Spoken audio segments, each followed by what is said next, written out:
Johnny is in the studio now, talkSPORT's chief football correspondent, Alex Crook, with all the latest transfer news. Hello, Crook, are you all right? Crookie, morning, mate. I'm good. You boys well? Yeah, really well. Enjoy Crookie, can you Craven just Cottage? clarify? I enjoyed the first 20 minutes and then it felt very much like the Manchester United of old after that. Were you in the posh hospitality seats, the sort of 700 quid a go seats? No, I was opposite those. I was in the press box, which I don't think's changed for about 200 years. But yeah, I love Craven Cottage. I mean, especially on a summer's day, a brilliant walk to the stadium, lovely ground to watch football. Good side that Marco Silva's assembled. I mean, he told me afterwards he needs help in the transfer market, but they're not going to be a pushover, Fulham. But this bright new dawn that maybe we thought was coming from Manchester United after a good performance against Arsenal very quickly has plunged back into darkness. Need a new keeper. I'm just looking. I need clarification, Jeff. Sorry, mate. Before we go into all things transfer, I'm looking for clarification from Crookie. Can he confirm that he's not after Rupert's job? 3 days at the racing yet last week, mate. Am I right? You are right. Yeah, Windsor on Monday night, got the boat over from the town centre. Lovely day at York for the Ebor Festival on Thursday, and then Goodwood on Friday night. So, I am turning into Rupert Bell point too. Altai Bender not at the races yesterday. Manchester United are looking for a new goalkeeper. Yeah, I mean, he made a couple of saves first half outside, so let's give him the praise he deserves for that. But every time Fulham had a corner, he was a nervous wreck, wasn't he? And it made the defenders a nervous wreck, and you felt like United would concede every time there was a set piece. Onana back on the bench. I think it's a big statement from Ruben Amorim not to pick him for the first 2 games of the season. You wonder if there is a possibility Onana might leave the club between now and next Monday when the window closes. At the moment, United are saying that isn't the plan, but he won't be happy. And the goalkeeper they're looking at is another youngster, Sonny Lammers, Belgium under-21 international, left out by Royal Antwerp for their game this weekend because we understand he is getting closer to a move to United. It'll be £17 million. But is he going to be the answer? Again, it's putting a lot of pressure on young shoulders, isn't it? He plays in front of 10, 11, 12,000 at Antwerp. You know, it's a big change to play in front of 70,000 at Old Trafford. You know what I keep coming to? And maybe Coyce's got a view on this. Aaron Ramsdale, £4 million loan fee, cover his wages, which was substantial for Southampton, but not going to break the bank at Manchester United. Proven in the Premier League. He's proven he's got the character to do it at a big club as he did for Arsenal in that first season. That looked a no-brainer to me. Well, I don't disagree with you, mate. I really don't disagree with you. Because I think Jeff's right. That's a hell of a leap going from the Belgian League to Manchester United goalkeeper. But they definitely got to get something done with, mate, because it's a problem position.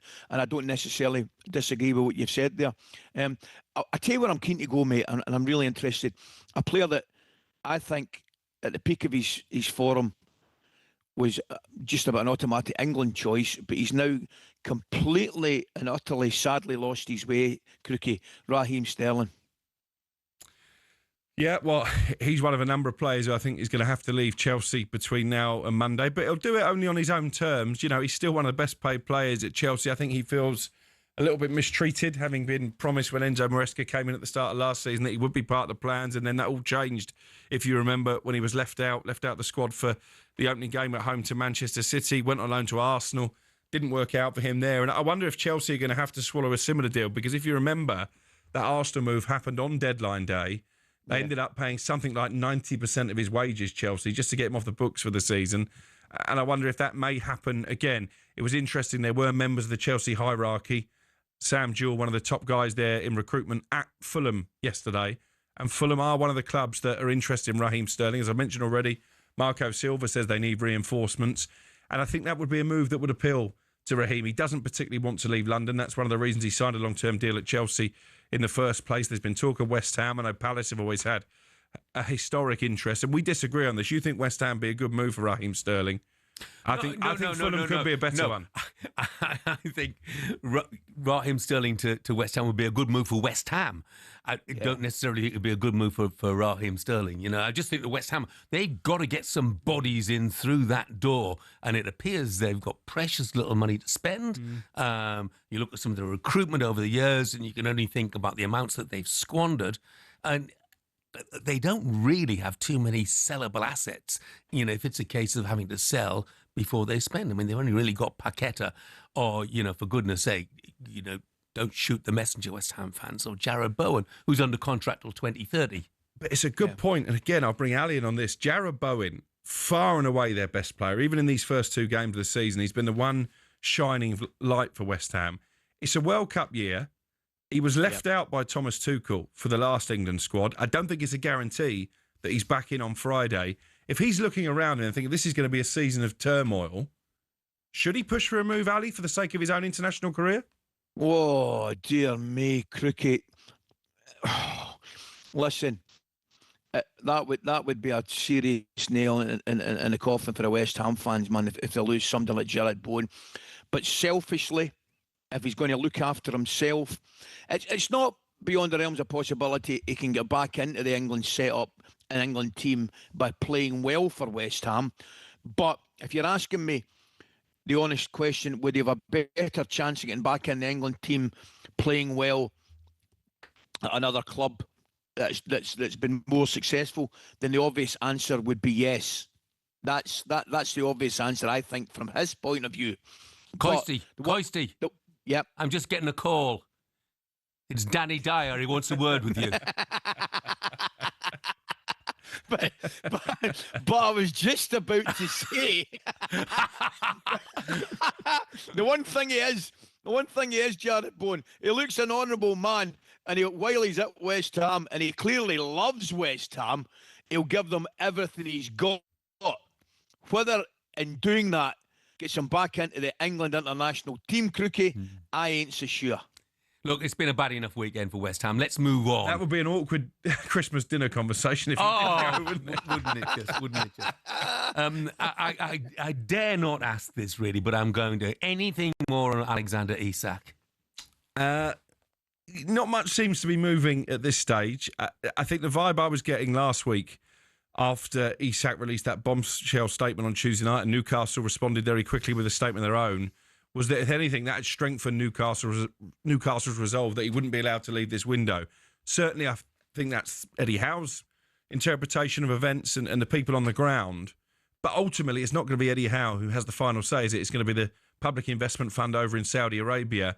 Yeah. And I do just wonder if Liverpool do come back in with a serious offer, a British record offer between now and the end of the window, do the Saudis cash in? Is there potential for this still to happen? We'll find out in the next week or so. Yeah, I think there is, guys. I think there is, Jeff. I really do. We talk about water under the bridge. I just feel for a lot of the Newcastle fans, boys, there's been too much water under the bridge.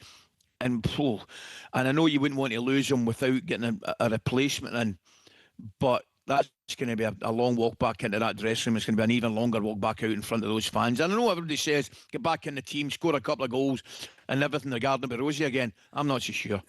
Has the time passed when Newcastle could resolve it by saying, look, Alexander, one more season, and we will help you get a big move?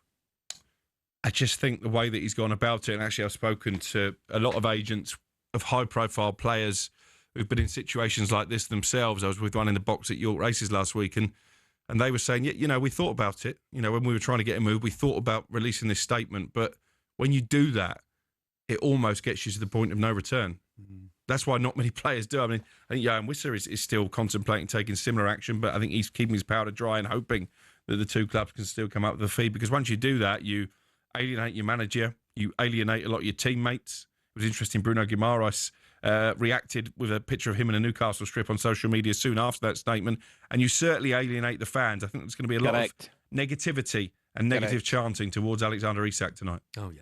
talkSPORT Breakfast, waking you up Monday to Friday morning from 6 a.m. on AM, on DAB, via the talkSPORT app and on your smart speaker. talkSPORT.